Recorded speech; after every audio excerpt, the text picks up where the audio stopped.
Es un placer tenerlos acá, y lo mismo representantes de la embajada. Saludo muy cordial a la Fundación Ever, que nos ha convocado, y por supuesto a Julio Casado, que es una de las personas más conocedoras del tema al cual nos vamos a referir en el día de hoy.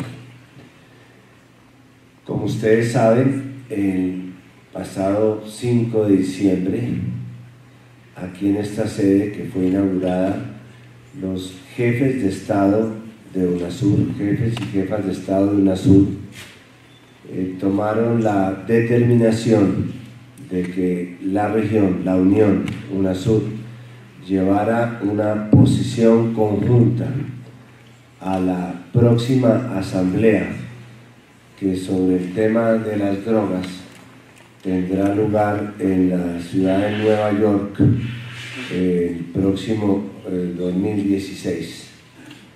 Esta determinación nos confiere a la Secretaría y a la Presidencia pro tempore, hoy día en manos de Uruguay, nos confiere la responsabilidad de articular una posición que llevemos conjuntamente, de ser posible, inclusive involucrando algunos elementos de todos los latinoamericanos, a esta Asamblea de Naciones Unidas.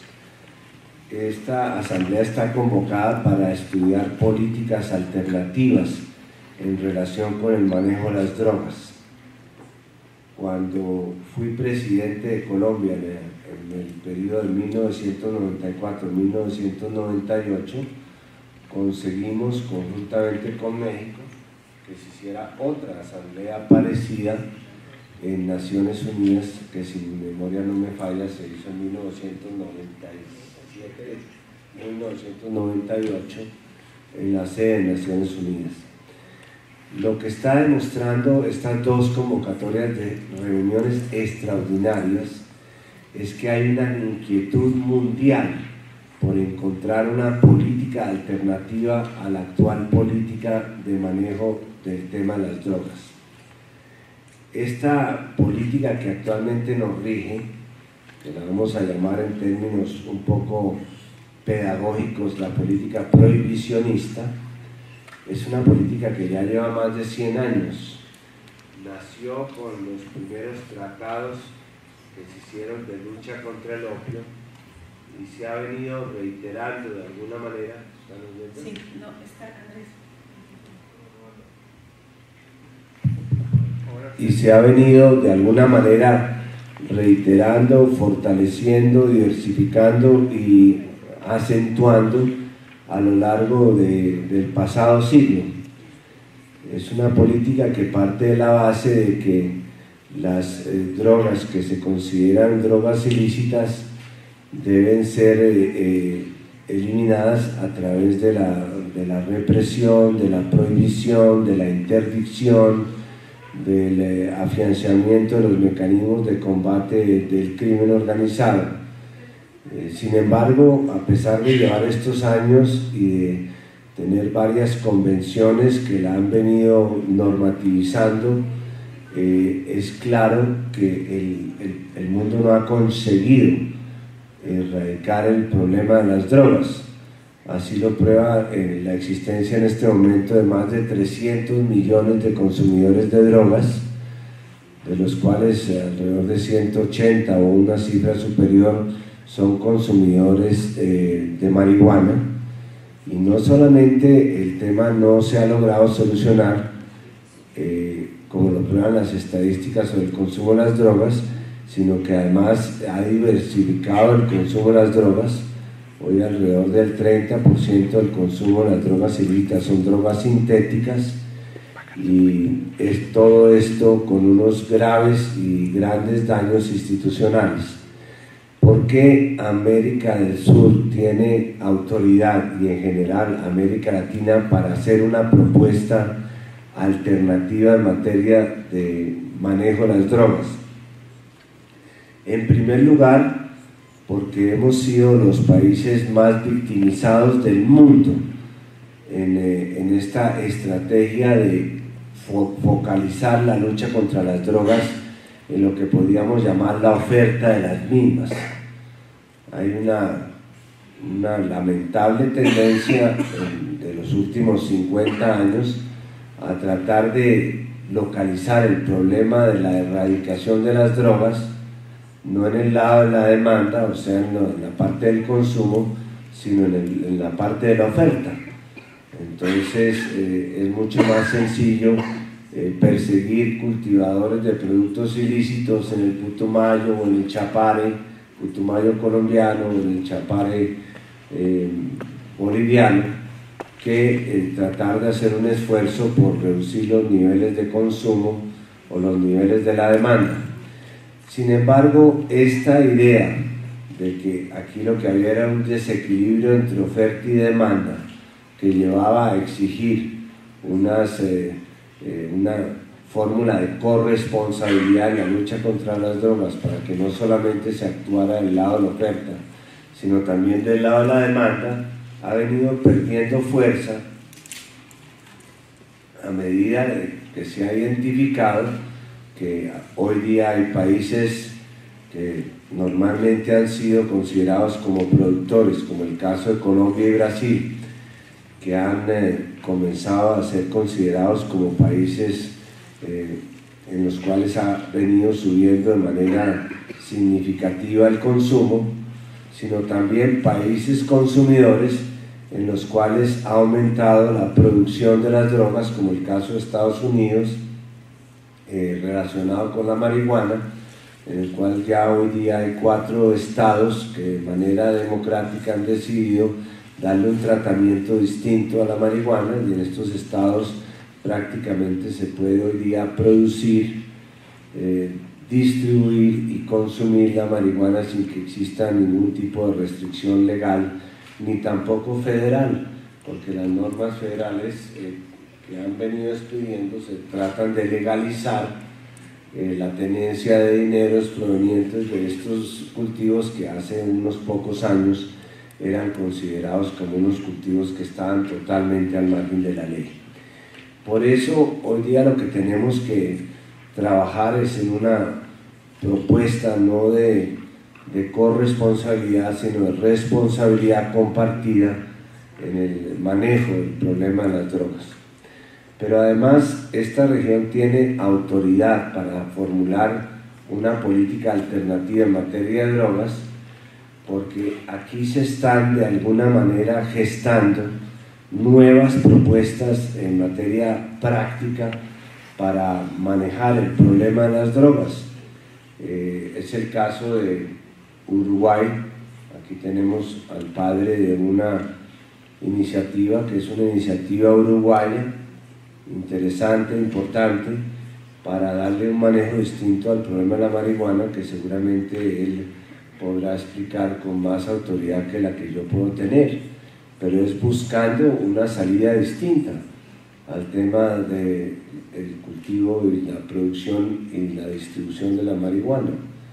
En el caso de Bolivia, por ejemplo, Bolivia ha dado una lucha importante para lograr que se acepte el consumo cultural de la coca, algo que fue finalmente aceptado internacionalmente, que es una manera de reivindicar el derecho que tienen estos pueblos a un consumo que está vinculado a sus ancestros, a su identidad, a su propia soberanía cultural.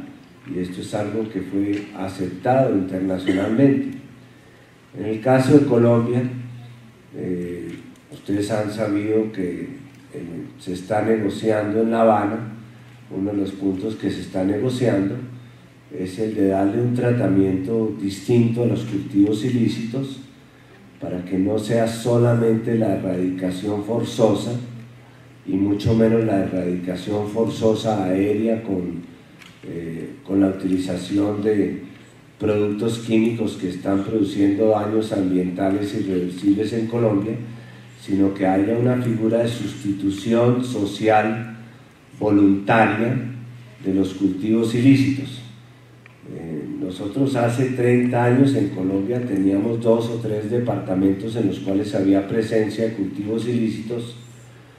Hoy día tenemos por cuenta de estos procesos de fumigación que obligaron a la gente a emigrar para buscar cómo sembrar en otras partes.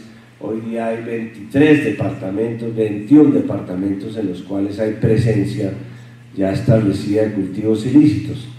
De tal manera que en todos estos casos es claro que se tiene que dar un tratamiento distinto. No se le puede destruir al campesino el cultivo y dejarlo en la mitad de un cultivo destruido. Hay que buscar formas de que tenga apoyos de vías secundarias, de sistemas de comercialización de productos lícitos para poder hacer un programa racional en esta materia. Lo propio ha sucedido en Bolivia y en el Perú. Aquí en Ecuador se ha lanzado una amnistía para los pequeños microtraficantes de drogas y las personas que de alguna manera actuaban como mulas, llevando pequeñas cantidades de drogas al exterior para que ellos puedan tener un tratamiento distinto al de los grandes narcotraficantes. Y podemos también ver el caso de Guatemala, donde se está tratando de explorar un modelo distinto de controles de las drogas en una región como Centroamérica, mucho más vulnerable que Colombia y México a la acción de las organizaciones criminales, donde se ha constatado perfectamente que a medida que se ha aumentado la interdicción en México, interdicción que a su turno venía del Caribe, en esa medida se han desplazado las organizaciones criminales hacia Centroamérica, siendo una región mucho más vulnerable en términos institucionales, en términos económicos, al efecto y al impacto de la acción del crimen organizado. Entonces, es claro que esta región, por sus antecedentes históricos y por lo que se está viviendo, tiene una autoridad para hacer una formulación distinta, que es la que en este momento se está trabajando en UNASUR, y estamos tratando de socializar a través de mecanismos como el de la Fundación EDER, con la cual hemos convenido algunos escenarios en los cuales se pueda presentar. ¿En qué consiste esta propuesta? Yo la resumo muy sencillamente diciendo que es un cambio de chip. La política actual, por lo menos en esta región, ha sido la de ser débiles con los duros y duros con los débiles. Nos ha faltado contundencia en el control del crimen organizado, en la persecución del lavado de activos, en la interdicción de los grandes cargamentos, en el control de los precursores químicos, en la persecución y desmantelamiento de los grandes carteles de la droga.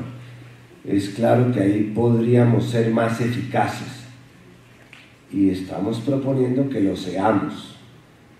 Se están diseñando mecanismos como un mecanismo de cooperación judicial regional que nosotros hemos denominado UNAJUST y que de alguna manera sigue las pautas de un mecanismo parecido, eficaz en Europa, que se llama Eurojust, que es un mecanismo de cooperación judicial para que las autoridades de los países de alguna manera puedan sintonizarse, por ejemplo, para expedir una medida de aseguramiento que cubra a todos los países en la persecución de un delincuente, para mantener cadena de validez de pruebas de un país al otro. Delito, por ejemplo, como el de lavado de activos, es un delito eminentemente transnacional, que se comienza a cometer en un país y se termina en otro, pero no puede haber una solución de continuidad, porque eso es garantía de impunidad. Si un delito, una persona que compra un activo a través de dineros obtenidos ilícitamente en Colombia lo compra en Chile utilizando circuitos financieros ecuatorianos, si no hay la manera de establecer una continuidad en la trazabilidad del delito, pues simple y sencillamente se pierde la eficacia de la persecución.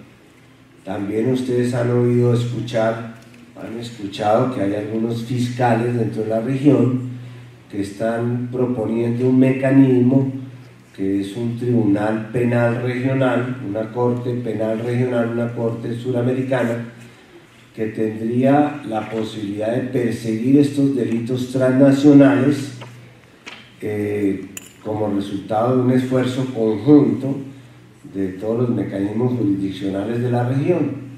Pues bien, esas medidas, esas políticas que están siendo manejadas a través del Consejo de Seguridad, Justicia y Lucha contra el Crimen Internacional o Transnacional, pues son una buena réplica a quienes dicen que aquí se está bajando la guardia en las propuestas que estamos haciendo frente al crimen organizado. No es cierto. Lo que pasa es que vamos a ser más duros con los duros, pero entonces seamos más tolerantes con los eslabones débiles de la cadena. Estamos recargando el peso de la lucha contra las drogas en el pequeño productor de marihuana, en el pequeño productor de coca en los Andes. Estamos recargando el peso de la lucha contra las drogas en los consumidores, en los pequeños traficantes, en los microtraficantes. Es claro que la manera que están utilizando los grandes traficantes para entrar, por ejemplo, a los colegios, es utilizando a los mismos muchachos para que le vendan a sus compañeritos la droga, y entonces le vamos a dar el mismo tratamiento a ese muchacho que está sirviendo ingenuamente de correo frente a sus compañeros que al gran narcotraficante. Entonces de lo que se trata esencialmente es de darle un tratamiento con penas no privativas de libertad a aquellos parte de lo que podríamos llamar los eslabones débiles de la cadena del narcotráfico. Y eso supone hacer distinciones que son fundamentales en la reorientación de la política. Distingamos entre el pequeño productor de cultivos ilícitos y los grandes terratenientes de producción de marihuana o de coca como los que existen en Colombia. Y no se trata de beneficiar a los terratenientes de producción de grandes producciones de coca en Colombia o en el Perú, se trata de darle una salida a los pequeños productores. Distingamos entre lo que son los grandes narcotraficantes que meten 50 toneladas de coca en un embarque y el que mete medio kilo porque lo ilusionaron de que vendiendo ese kilo iba a poder educar a su familia y tener un mejor futuro en el Ecuador o en Colombia, donde sea. Distingamos entre lo que es la salud, los consumos de drogas que se hacen con fines recreativos y los que se hacen con carácter adictivo, porque para los primeros la solución es una solución relacionada con la educación y para los segundos tiene que haber un tratamiento relacionado con la salud. Distingamos entre las drogas blandas, como puede ser la marihuana, y las drogas fuertes, como puede ser la heroína, a las cuales se les tienen que dar tratamientos distintos. Ahí es donde entonces nosotros entramos a hacer una propuesta frente a la prohibición. Lo que cabe no es la legalización, porque sería saltar del fuego de la sartén para caer en el fuego, sino la descriminalización, es decir, que a las mismas conductas les demos un tratamiento, no de meter a la cárcel a todo el mundo, sino de darles unas formas distintas de resocialización y de manejar sus conductas, que es muy parecido a lo que está sucediendo con el alcohol y con el tabaco. ¿Qué estamos haciendo para que disminuya el consumo del tabaco? Que es una preocupación del presidente de Uruguay hoy día muy válida. Pues estamos prohibiendo que se consuma el tabaco en los menores, que se consume en sitios públicos, que cuando se venda una cajetilla de cigarrillo la gente sepa que está consumiendo un producto nocivo, que se dé un tratamiento distinto, que paguen impuestos las tabacaleras, que les cueste más, pero no estamos metiendo a la cárcel a todo el que se fuma un cigarrillo en la calle. Creo que ese es un buen ejemplo de cómo se debe orientar la política, la nueva política. Ahora, hay unas convenciones firmadas, y esto no es para abolir las convenciones que actualmente establecen la política prohibicionista, pero sí hay dos consideraciones que estamos haciendo. La primera, que esas convenciones no están escritas con piedra, que pueden y deben ser modificadas. La prueba es que no están resultando efectivas. La segunda consideración es que el tema de los derechos humanos también es un tema que debe ser involucrado en un debate sobre políticas alternativas en materia de drogas. No hay ninguna política respecto a la cual podamos aceptar, por lo menos como UNASUR, que su desarrollo se haga aceptando la violación de ningún derecho humano. Diputado, así de sencillo.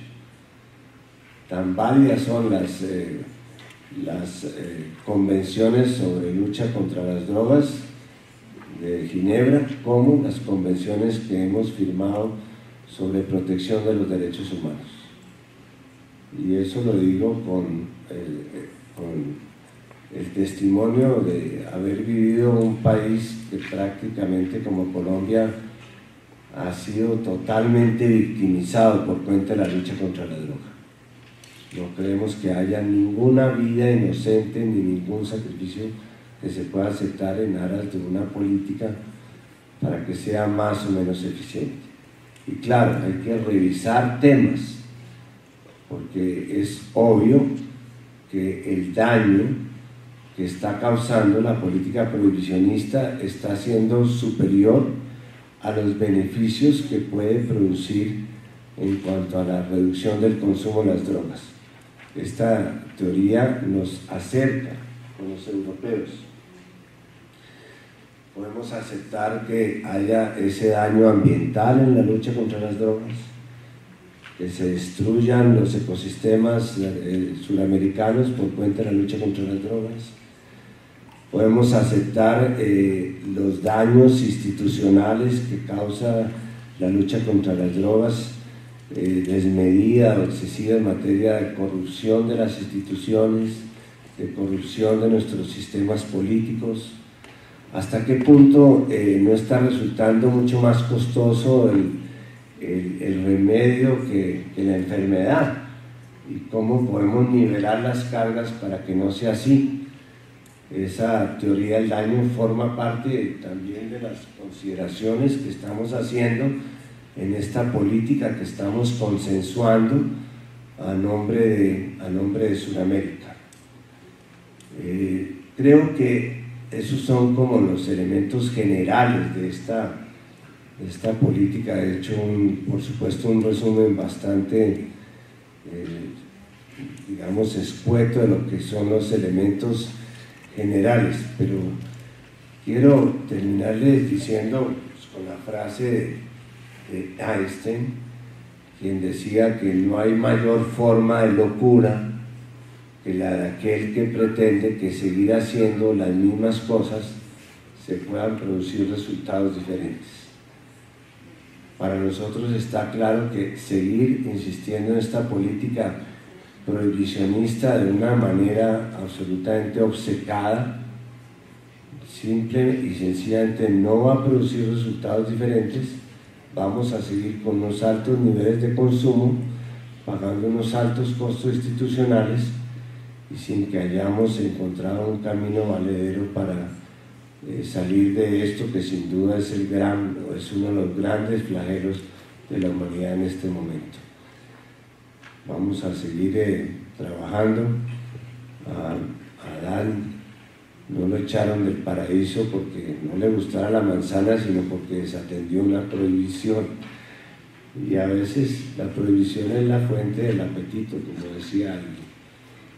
Si esa prohibición está siendo en este momento fuente del apetito por las drogas, pues miremos si cambiamos las condiciones de la prohibición y si más bien comencemos a Adán y a Eva, manteniendo la paridad de género, de que dejen de consumir las drogas o que consuman algo que les haga menos daño a su salud. Eso tiene que ser a las buenas y no a las malas. Bienvenidos a UNASUR.